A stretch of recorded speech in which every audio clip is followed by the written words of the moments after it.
Rowing teaches discipline, humility, teamwork, like possibly in no other sport. All the good things.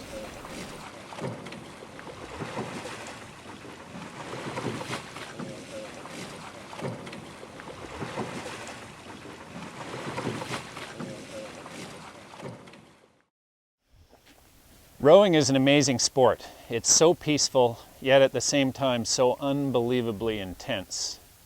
Generations of Brentwood rowers have forged a program of excellence out here on the water based on superb coaching and the iron will of rowers chasing their dreams. Oh, the early days of rowing, some wag used to say, yeah, you could row at Brentwood, but you better bring your own boat. Because what we had were just a bunch of dilapidated old shells. And I spent a lot of time on my knees, not praying, but back at the dock, fixing something, and they'd go out for maybe 5 minutes, something would break, they'd come back to the dock, I'd be kneeling down in front of these old boats and baling twine and wire or whatever would hold the thing together for that practice. Well, for me it was an entirely new field. I'd never had any contact with rowing at all, really. When I first came, Tony was coaching what was then the first 8. We only had about 10 rowers in the school at that time. And Tony was also involved with coaching rugby, so I would take this gang out on the water, knowing absolutely nothing at all. While Tony went and coached his rugby, just so that they could get out and do a workout. I have never sat in a boat, so the whole thing was strange to me at first, except that rowing is based almost entirely on physics, the power of the lever. So from that point of view, all I had to do was apply the principles which I taught in the classroom, and there we go. It was easy. I was very strong on the team ethic. Everybody supports everybody else, and no individuals. John said, this stuff that we've got here is just simply not good enough. If we're going to be a good school, we should have good fields to play in. We should have good equipment to play with. And he brought that aspect to the rowing club. And when I came here, we had old stuff, and we were still making do. But he came with an entirely fresh perspective. Let's get new stuff, and then he started coaching. The following year, I started my own crew, which was a lightweight boat. I was very unsure of myself. I was still learning a lot. But anyway, we didn't do too badly, and then it went from there really. And I kept the lightweight crew right through until I finished. By the time he got along a couple of years later, he had very, very good quality crews and had the confidence to go with them and take them to Canadian championships and then take them to Henley Royal Regatta, and with great success. Tony Carr's legacy really is that without him, none of it could have happened, not in the way it has. What inspired me to get into the sport? I started in school. There's a local rowing club, and we didn't have a school crew as such, but the teaching side of things sort of came to me almost from the very beginning. I was a 16-year-old kid, and there I was teaching other people, and in some cases they were adult members of the club who had just started. So what do you do? How do you get good athletes into the sport? Well, the fact is, we only got a few. You've got to get your market share, and our market share in the early days was very, very poor. It took one athlete who decided that, against all trends and against the huge attraction for all the other sports, that this person was going to make rowing his sort of #1 sport. And he was an incredible endurance athlete. And he's only a youngster, and he decided he would try out for the Canada Summer Games. He would represent BC in the Canada Summer Games. That was Joel Cotter, 1969 Canada Games. It was a off-the-cuff remark. It's not the first time Yvonne made an off-the-cuff remark, but it was an off-the-cuff remark. If Joel Cotter is going to the Canada Games, we're going. We had to get ourselves over to Halifax. We spent the whole summer getting over there. We had a tent trailer and a station wagon. And so Brian, Rory, Yvonne, and Tony took off, went all the way across and all the way back. By going to Halifax and competing in the Canada Summer Games in 1969, he basically caused us to open up our eyes. A couple of years later, we were winning the BC Championship, and a couple of years later, we actually set our goals to go to St. Catharines when we had a good crew. We wouldn't have done that if we hadn't sort of seen the other side, as it were. 1972. I knew that we had crossed the Rubicon, and then there was no going back. About halfway through the year, the group of people who were training put up a goal. They said they're going to beat Ridley College. And now Ridley College had been like 3 years in a row winners at Henley Royal Regatta. They were an outstanding, almost unbeatable school. And they put up a goal saying, we will beat Ridley. And these are the hours of training we will do to do that. And I remember at that point saying, they will succeed. They will succeed because their intention at that time was so great that it wasn't a surprise when they came through and they actually beat Ridley for winning the Canadian Championship for the first time.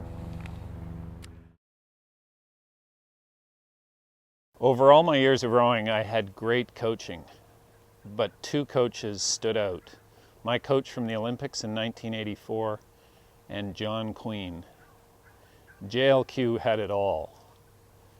He was a great technical coach, he was a very good communicator, and he was a great, great motivator. But with JLQ, it was always more than just rowing. He was there to push the academics, he was there as a mentor, and he was a strong hand for a house full of kids at Whittle House. It was that package that made John the special coach that he was. What stands out, probably the first time I took a crew up to St. Catharines, and in 1977, lightweight 8, stroked by a grade 10 boy, Blair Horn, who then went on to bigger things. Blair I coached right through then, and he went on to gain Brentwood's first ever gold medal in the Olympics. So that was a very, very proud moment. I was in tears. We were very lucky to have such strong coaching at Brentwood. Every generation had its great coaches.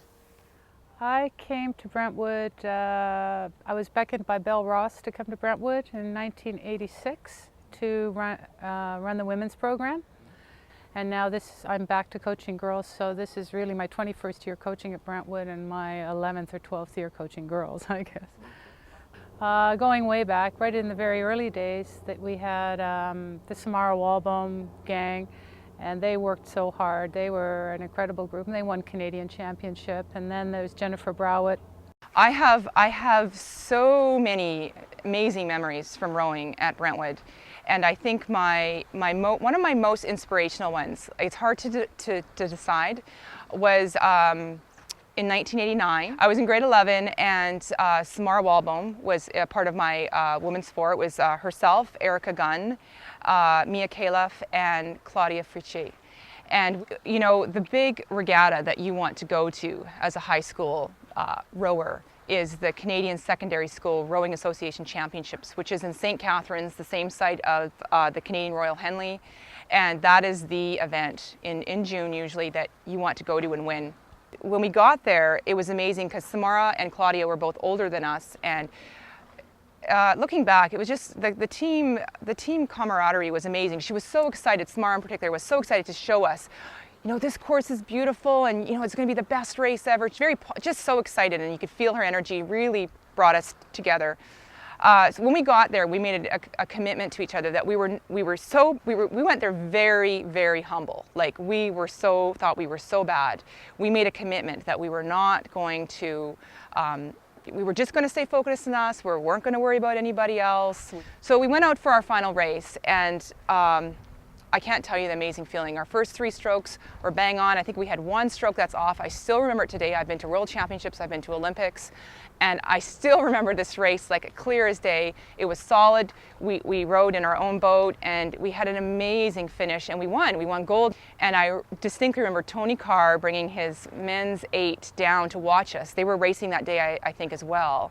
And he said, you know what, we knew you were going to win, and we're here to support you. And I felt so incredible, like I was part of something so much bigger than just a crew, but at the same time identified so amazingly well with this one crew. Just incredible amount of pride to be part of the school and have such support. So the influence of Brentwood on me to where I am today is huge. It's hard to describe in just a sentence or two. Words that come to mind are things like confidence, gaining confidence as a not only as an athlete but as a woman. It gave me a structure, a sense of structuring myself, being on, you know, the importance of being on time, like little things, the importance of a good handshake, the importance of you know, eye contact, all these sort of little things that add up, and also being true to myself and following through my dreams. So all of these things, little things, have added up to me, sort of this passion I have for the sport. And Jennifer, also her crew won Canadian Championships, and then I was the Canada Games coach for BC in '89, and I had quite a few Brentwood girls on that team, and we won everything. That was amazing, and that was great. Claudia and Jen won the women's pair, and we were walking to the course in the Canada Games, and the newspaper was in one of those machines, and there on the front page was this beautiful, huge color photograph of the 2 Brentwood girls having won the gold medal in the women's pair at the Canada Games. So that was cool. We always try to prepare our crews to do well for the Brentwood Regatta, and that is the highlight for everybody. Not everybody goes to St. Catharines Canadian Championships, so everybody in our club is to race at the Brentwood Regatta.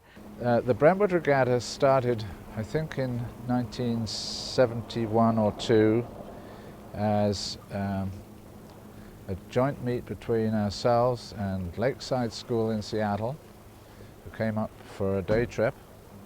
Tony and the coach sat down over lunch and made up a schedule, and we went from there, and probably 4 or 5 races, and that was it, Sunday afternoon, and off they went again. And it grew from that. We added in Shawnigan and then Victoria, and then at some point, I can't remember the year exactly, but I got grandiose ideas and thought, well, let's expand this big time. The Brentwood Regatta was a small little deal, and John's view was, this is not good enough. If we're going to be a top-class school, we should have a top-class regatta.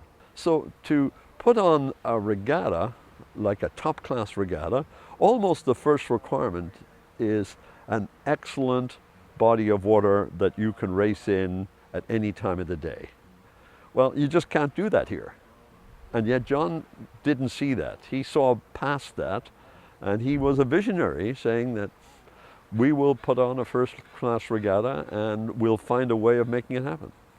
And we actually sent a very, very well-produced brochure and stuff off to every national body that had high school rowing in the world. And he set his sights incredibly high. He said, this is going to be an international regatta. We'll invite people from Australia and so on.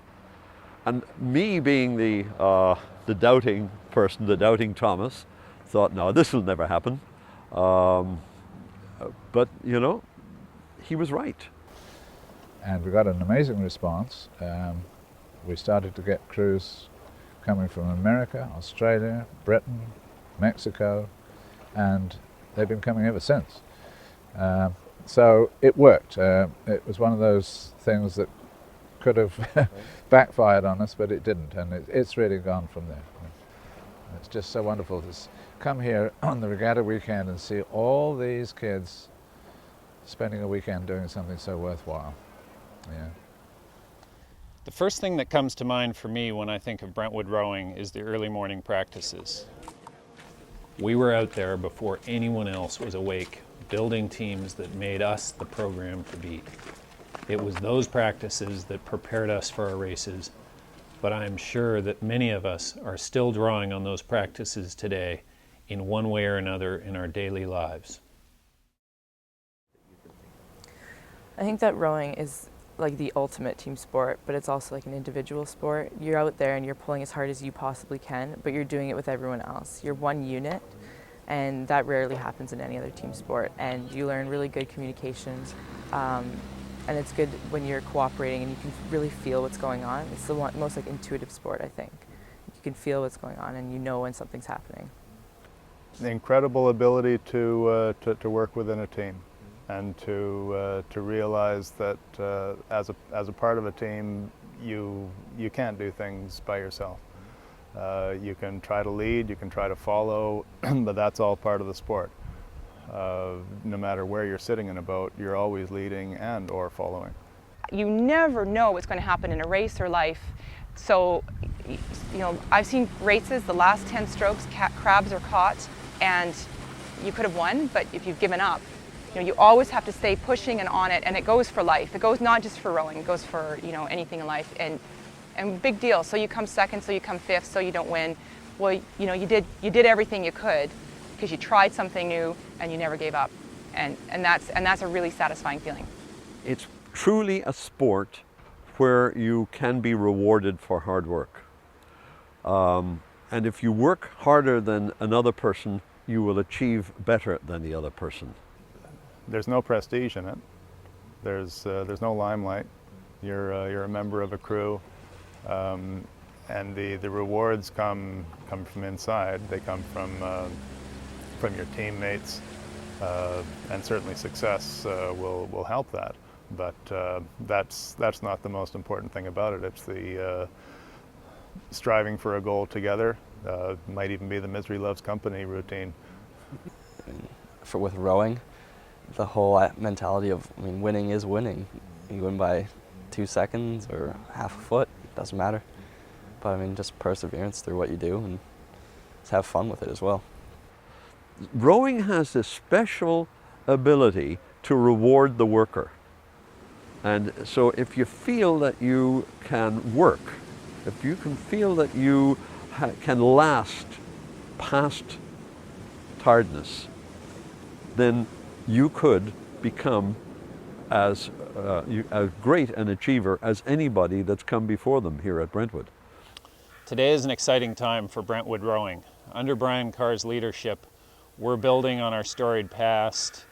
We have crews that are winning championships and rowers that are competing at the very highest level in the world. We've had, I think after this Olympics, we will have had now 23 Olympian rowers grace the Canadian Olympic team. So I think internationally, Brentwood has its place in the international rowing world. And you know, we have Olympic champions, we have world champions. I see us in the next 5 years continuing to grow the junior programs, so that feeds into the senior programs, so we can go and win a club national championship. I think that's would be, as a head coach, would be my next goal. And then hopefully, you know, to find another Malcolm Howard or, you know, Blair Horn, Darren Barber, you know, Jen Browett. We're always hoping that you know, that chain will continue. For old Brentonians, we remember our races. We won many, we lost a few, but I'm sure we all cherish the memories. I would hope that rowing is not just about athletics and about winning, but rowing is about life lessons and creating a platform from which to have a meaningful and productive life. The words I would want them to remember were technical perfection. Brentwood rowers have a common bond forged by its coaches. Their dedication, their determination, and their drive. Our collective connection to Brentwood rowing and the legacy of its people abides in our memories. We think of it now, how we knew it in the past, and how we hope it will be in the future.